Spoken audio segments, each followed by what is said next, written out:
खुलुमबाय आंनि मुङा गितानजुलि बर' गामि गरियाकन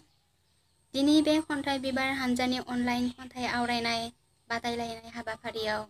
आंबो खन्थाइ आवरायनो थाखाय बाहागो लानाय जादों। खन्थाइनि मुङा मेलौहाब सफैलायबाय हनै बर' हारिनि खाम जथा सिफुं सेरजानि देंखो रंजादों बयबो ज' ज'यै बैसागु बोथोराव नोंनि देंखोआ खालामो गोसोखो जोंनि रंजा बाजा थायो नों जेरावखि नोंनि रिंनाया खोमायाव नांफैयो अब्ला गोसोआव बागदावखाङो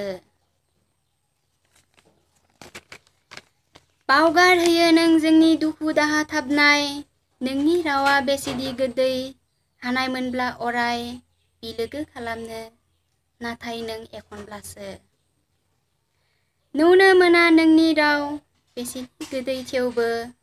खोनाब्ला नोंखो लोगोआव थानाय बावगार हाया नोंनि समायना देंखो